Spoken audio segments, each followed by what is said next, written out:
Hello students, welcome back. In the last session, we have studied about the difference between C and Java programming language, and we have also studied Java environment.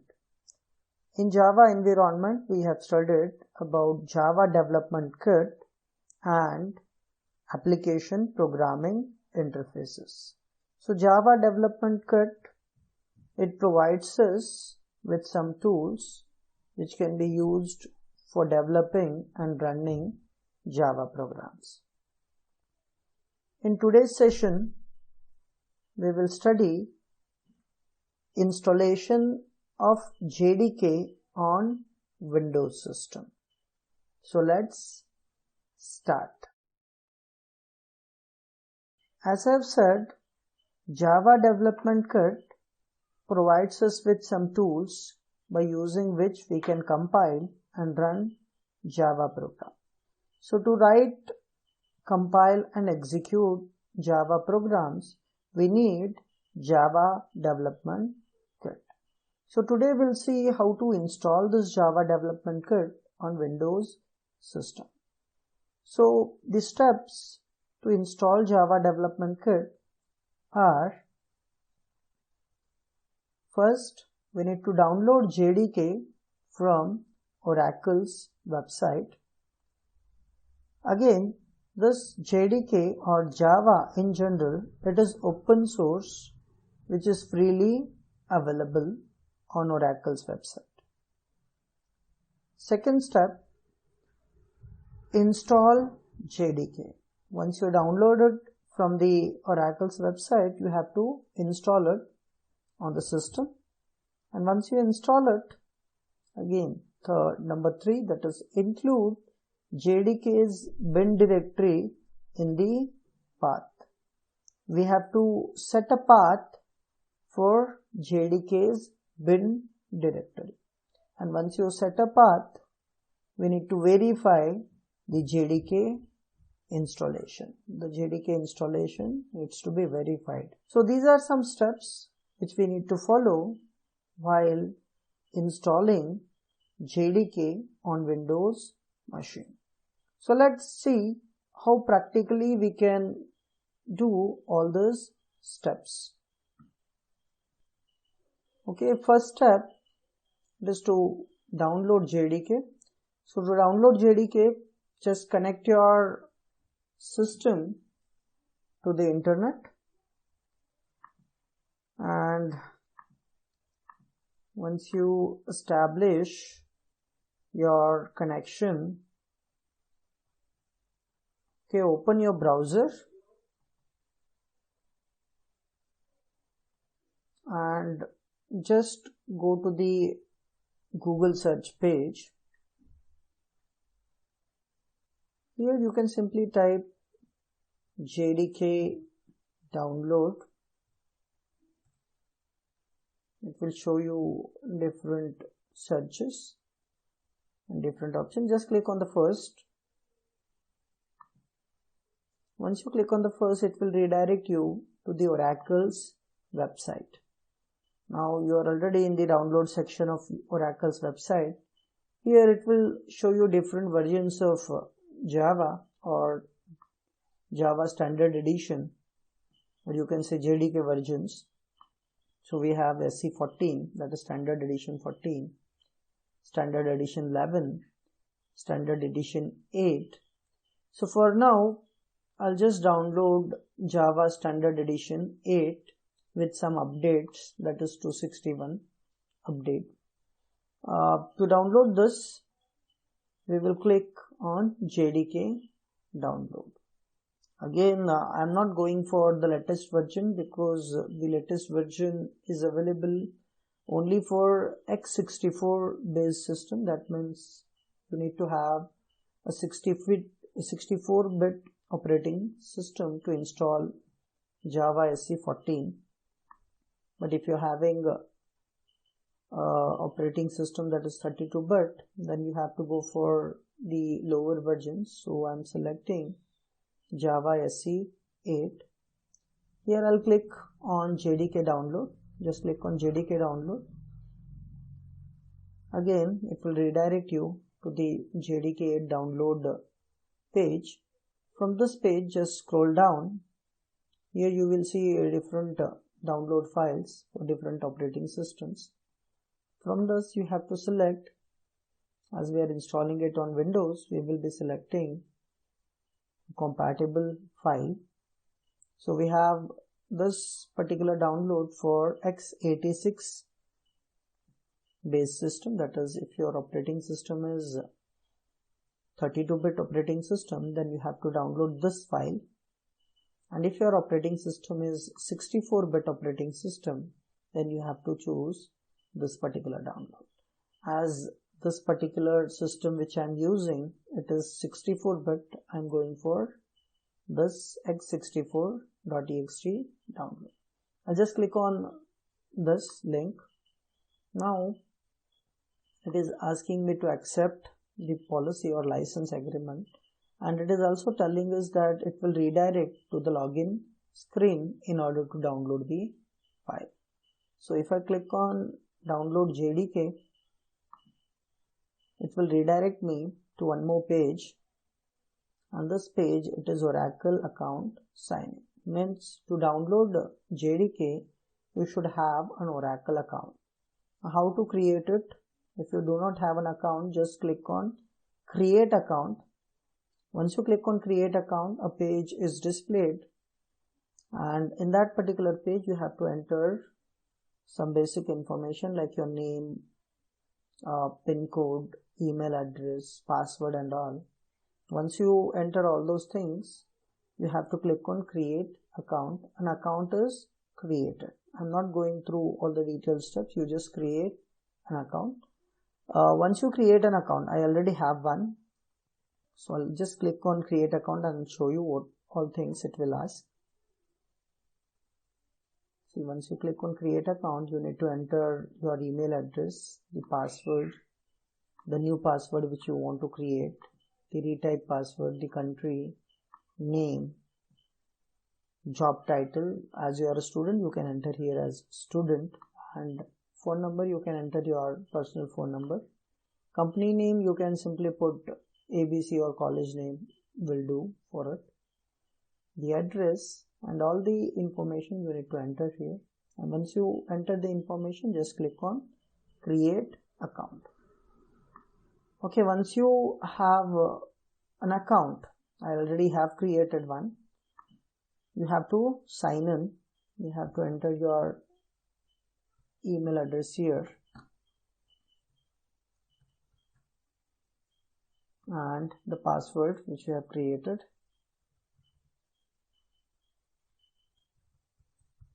Okay, and just click on sign in.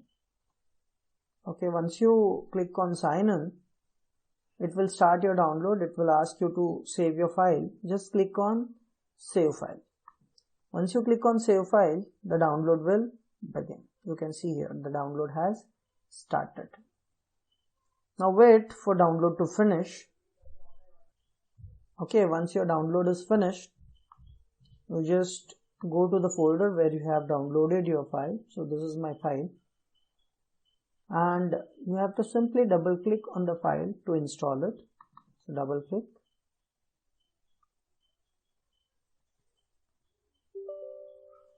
and say yes.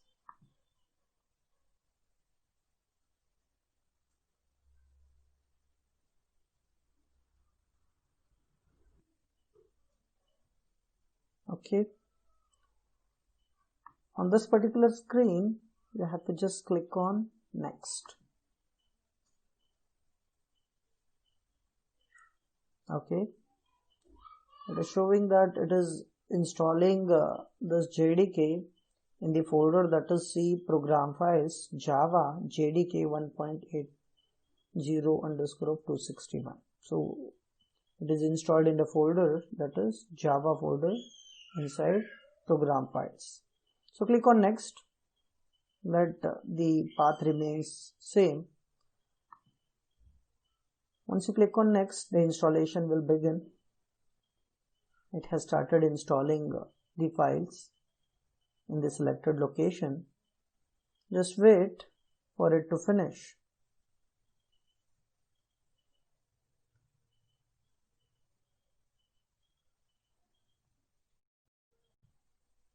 Okay, on this particular screen, it is asking to install JRE.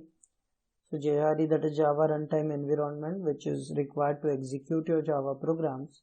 So again, even that by default it is installed on Java C program files, Java directory. Simply click on next. Just wait for it to complete. It may take some time to finish installation.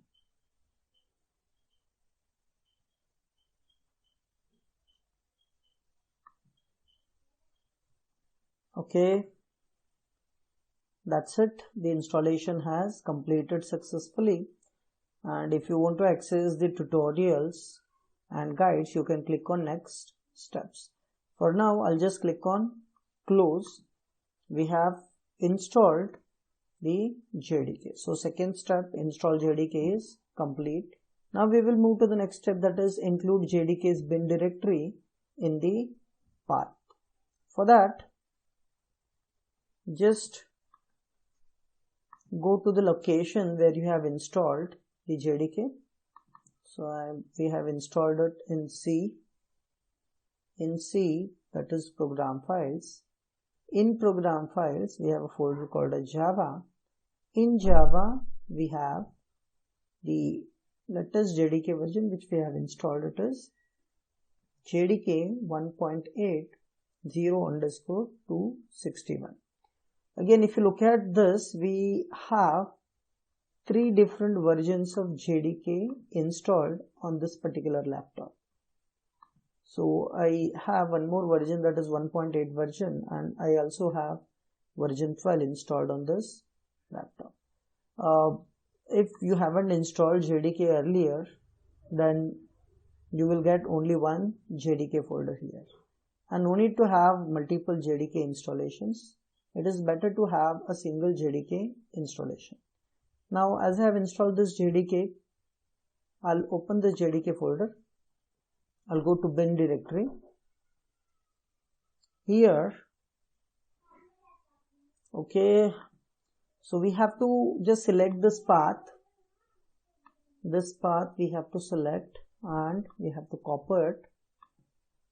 After copying this path, you just close this folder. Then just right click on your My Computer or this PC and go to Properties,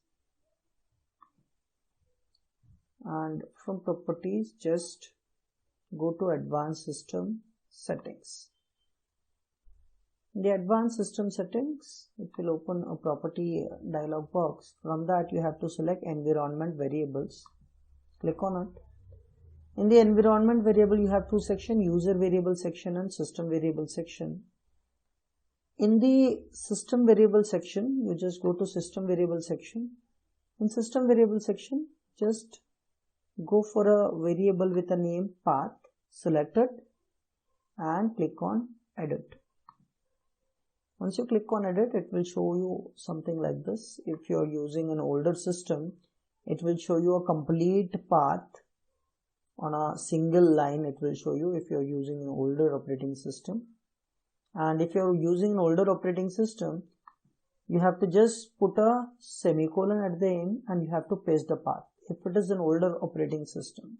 If you are using Windows 10 or Windows 8.1, it will show you a screen something like this. Here what you have to do is you have to just click on New, and the path which we have copied, you need to just paste it here. So this path is for our bin directory. Why we are pasting this path here? Because this bin directory includes some of the applications which we need while compiling and running our Java program. Like it includes Java C, that is a compiler. It includes Java, that is an interpreter. It includes Applet Viewer, which is used to execute applets. So these tools are present in this bin directory. So when we are going to compile our program, then our runtime should search for these tools in this particular directory. That is why we are including it in environment variable. Just click on OK. Then again click on OK. Then that's it. So step number 3 is done. JDK's bin directory we have included in the path. Now step 4 is to verify the installation. Now, to verify the installation, we need to open first the command prompt, and to open the command prompt, you just go to the start, just type cmd there, and you will see a command prompt displayed. Just click on the command prompt. So once the command prompt is open, you can just verify the installation by typing a command.